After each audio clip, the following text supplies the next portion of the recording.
Curiosity जब हमने create करनी है, एक्साइटमेंट क्रिएट करनी है और पॉजिटिविटी के साथ करना है, और अपनी स्क्रिप्ट तैयार करनी है उससे पहले एंड प्रैक्टिस करनी है। जैसे अगर हमें डर लगता है, ठीक है, मैंने बोला ना फिक्स स्क्रिप्ट नहीं हो सकती, लेकिन हम किसी पर्सन को फ़ोन कर रहे हैं जो हमें पता कि हाँ एक डॉक्टर है, तो हम स्क्रिप्ट तैयार कर सकते हैं कि हाँ भाई इस डॉक्टर से हम ऐसे बात करेंगे। एक हाउसवाइफ है तो हाउसवाइफ से हम ऐसे बात करेंगे। तो फ़ोन करने से पहले हम ब्रेन में प्रिपेयर कर लें कि मैं उसको क्या बोलने जा रहा हूँ। ऐसे नहीं फ़ोन उठाया और घुमा दिया फिर सोच रहे हैं इसको क्या बोलूँ मैं। तो पहले हम प्रैक्टिस करके देख लें कि जब हम इसको इनवाइट करेंगे तो हमने इसको क्या बात बोलनी है ना, ताकि शॉर्ट में भी रहे, एक्साइटमेंट भी रहे और इनविटेशन भी हो जाए। और उसके बाद में प्रॉपरली बैठ के हम बात करनी है, वो लेट के रजाई ओढ़ के टीवी देखते हुए और इनवाइट कर रहे हैं। प्रॉपर तैयार होके आप बैठो और बैठ के आराम से कॉन्फिडेंस से बात करो। और उसके बाद रिमाइंडर, उस चाहे वो होम मीटिंग है, चाहे वो हमारा सीवाइल है, चाहे वो मीटिंग ट्रेनिंग है, उससे पहले एक रिमाइंडर भी तो देना, उसको याद भी तो दिलाना है। भाई आपने आज इनवाइट किया कि कल मेरे घर पे एक मीटिंग रखी है, होम मीटिंग है या ब्यूटी पार्टी है या वेलनेस सेशन है, तो अगले दिन सुबह फिर उनको एक रिमाइंडर भी दिया। और हमारा फोकस जो रहेगा, जो लोग आएंगे, अगेन वो नेक्स्ट स्टेप पे आ जाता है हमारा, लेकिन जो लोग आएंगे उन पे फोकस रखना है। जो नहीं आए उस टाइम पे, मीटिंग के टाइम पे उनको फिर हमने रिमाइंडर नहीं देना। मीटिंग से कुछ टाइम पहले दिया, वहाँ मीटिंग शुरू हो गई और हम रिमाइंडर कॉल दे रहे हैं, ऐसे कोई नहीं आएगा। जिसने आना था वो आ गए हैं, अब फोकस जो आ गए हैं उन पे करना है फिर हमने। तो रिमाइंडर पहले देना है। हम क्या करते हैं, वो हमारा स्पीकर आके बैठ जाता है, मान लीजिए होम मीटिंग है, जो हमारे अपलाइन है वो आ गए मीटिंग के लिए और मीटिंग शुरू, अब हाँ जी बैठो सर अभी, उस टाइम पे सबको रिमाइंडर मार रहे हैं हम कि हाँ वो मैंने परसों बताया था ना तुझे मीटिंग, तो अच्छा वो 2 बजे थी, मैं तो भूल गई, चल कोई बात नहीं है, खाना बना के आ जा, तो कोई बात नहीं। तो कोई 2 बजे की मीटिंग में 2 बजे 2:15 आ रहा है, कोई 2:30 आ रहा है, कोई 3 आ रहा है, कोई मीटिंग खत्म होने के बाद आ रहा है, सर इसको दोबारा बता दो। ठीक है, तो इन बातों का ध्यान रखना है। क्यों इन बातों का ध्यान क्यों रखना है? क्योंकि फॉर द रीज़न नंबर 1, अपने गोल्स को अगर हमने सच में अचीव करना है, अपने सपनों को पूरा करना है, अपने उस रीज़न को अचीव करना है, अपनी वो वाई को अचीव करना है, तो हमें इस बिज़नेस को सीरियसली लेना है। पैसा नहीं लगा, क्योंकि ये बिज़नेस हमें क्या देता है, सीरियस मनी देता है। अब ये देखिए, ऑडिटोरियम बुक करके वहाँ पर ट्रेनिंग कर रहे हैं ना, इस बिज़नेस में पैसा तो लगा नहीं है, इन्वेस्टमेंट तो है नहीं, लेकिन फिर भी इसको सीरियसली क्यों कर रहे हैं? क्योंकि ये बिज़नेस एक सीरियस मनी देता है, पैसा देता है, मिशन देता है, जिसके लिए गीता जी ने भी बोला कि मैं इसलिए कर रही हूँ, पैसा तो बथेरा था। इनके पास तो इतनी बड़ी कोठी है जिसके अंदर जब ये घर में मीटिंग करती हैं, होम मीटिंग करती हैं, उसमें 200 लोग आ सकते हैं। इतना बड़ा घर है, 200 लोग बैंक्वेट हॉल बुक करते हैं 200 लोगों के लिए, इतना बड़ा घर है इनके पास। लेकिन क्यों कर रही है? रिकग्निशन के लिए कर रही हैं। और जब हम इनवाइट कर रहे हैं तो सबसे पहली चीज़ हमने देखना है, उसकी ईगो को बूस्ट करना है, इसको डाउन नहीं करना। अबे तू क्या कमा रहा है, आज यहाँ आ जाए, यहाँ कमाएगा। वो जो कमा रहा है बेचारा, उसकी भी बेइज्जती मार दी, कभी भी नहीं आएगा। उसको हमेशा हमने बूस्ट करना है कि देखो आप बहुत अच्छा काम कर रहे हो, अंदर से उसको पता है वो क्या काम कर रहा है, वो कितना कमा रहा है, उसकी बेइज्जती थोड़ी करनी है। भाई आप एक हाउसवाइफ हो या आप एक टीचर हो, तो आप बहुत अच्छा पढ़ाते हो, और मैंने देखा यहाँ पर टीचर्स बड़े सक्सेसफुल हैं।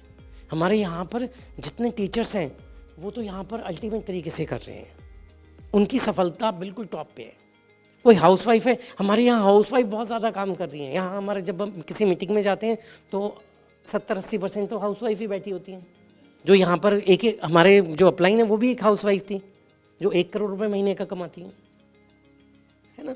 कोई अगर इंश्योरेंस एजेंट है, इंश्योरेंस एजेंट हमारे यहाँ तो बहुत सारे एग्जाम्पल, बलदेव जी हमारे पास एग्जाम्पल हैं जो इंश्योरेंस करते थे और फिर यहाँ आए तो अपनी सैलरी से 6 महीने के अंदर ही वो 4 गुना ज़्यादा अपनी सैलरी से कमाने लगे, फिर साल भर में 10 गुना ज़्यादा कमाने लगे अपनी तनख्वाह से। तो हमने उसकी ईगो को बूस्ट करना है कि तुम्हारे लिए ये बिज़नेस है, तुम ये कर सकते हो। यहाँ जब हम टेस्टिमनी देते हैं ना, टेस्टिमनी भी इसीलिए होती है कि हम बताते हैं कि अलग अलग, कोई टीचर है, कोई हाउसवाइफ है, कोई डॉक्टर है, और वो लोग इस काम को कर रहे हैं और इसमें सफलता ले रहे हैं, ताकि वो सामने वाला रिलेट कर पाए, अच्छा वो टीचर कर सकता है तो मैं भी टीचर, है ना। और कई बार कई बहुत स्मार्ट आते हैं बच्चे आजकल के यंगस्टर्स, तो उनको लगता है ये जुड्डू से अंकल ये कर सकते हैं तो मैं तो कर ही सकता हूँ। कहीं ना कहीं वो रिलेट कर लेगा, ये अंकल जो लगता या ये आंटी वो तो ऐसा लग रहा है बिल्कुल हाउसवाइफ है और घर से निकली नहीं होगी कभी, वो कह रही है मैं 50,000 कमा रही हूँ, है ना। तो कहीं ना कहीं रिलेट करते हैं फिर वो हमारे।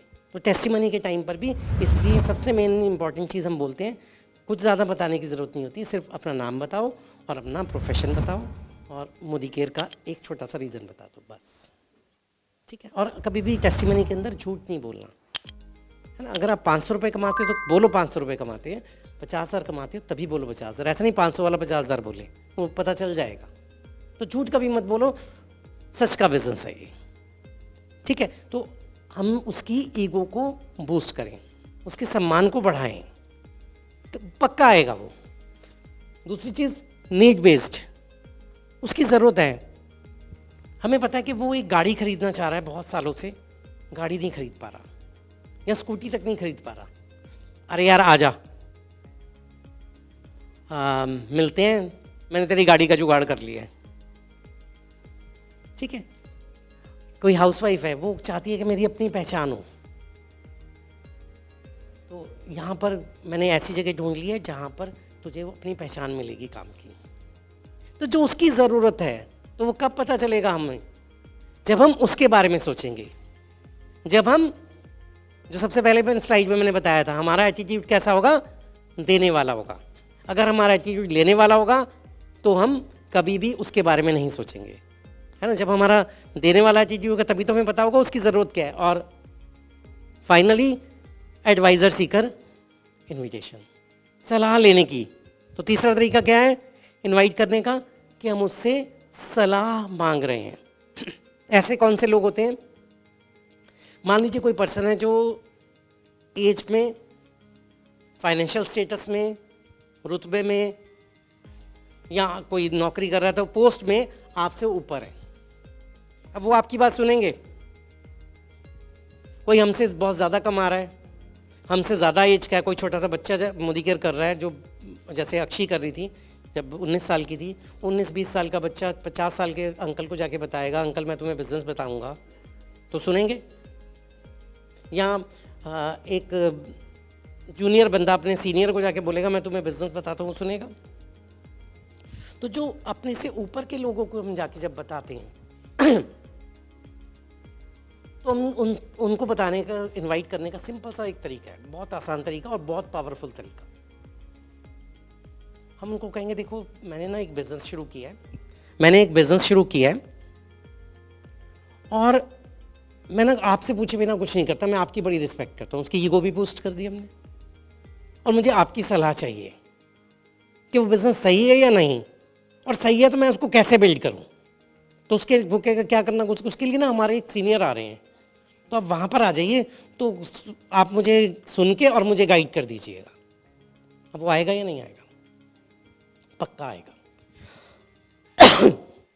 तो हमारा पर्पस क्या था, सिंपल, उसको इनवाइट करना। तो इनविटेशन हो गया, थैंक यू सर।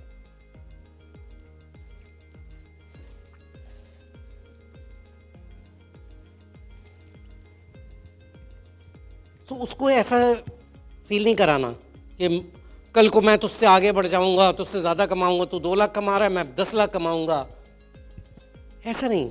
उसको एक रिस्पेक्ट देनी है, उससे सलाह मांगनी है कि यार सलाह चाहिए तेरी, तो सलाह के बहाने आ जाएगा।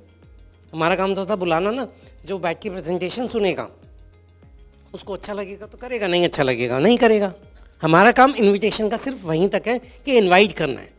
वो प्रेजेंटेशन के बाद हाँ करेगा ना करेगा, बिजनेस करेगा या नहीं करेगा, मैटर नहीं करता। हमारा सिंपल काम है इनविटेशन का। और हमेशा क्या करना है फाइनली, कि जब भी हमने कहीं इनवाइट किया उसके बाद हमें क्या रिज़ल्ट मिला, बैठ के उसका आत्ममंथन करें, एनालाइज करें कि मेरा इनविटेशन कैसा था। कॉल ख़त्म होने के बाद सोचें कि वो इनविटेशन कैसा था। अगर उसमें कुछ कमियां रह गई हैं तो उसको हम सुधारें, खुद ही सुधारें। सबसे बढ़िया हम खुद सुधार सकते हैं, कोई दूसरा नहीं सुधार सकता। तो उसको सुधार करें, इम्प्रूव करें, और फिर से हम एक नया फ़ोन उठाएं, नया फ़ोन नहीं, दोबारा फ़ोन उठाएं और एक और इनविटेशन करें। Thank you very much.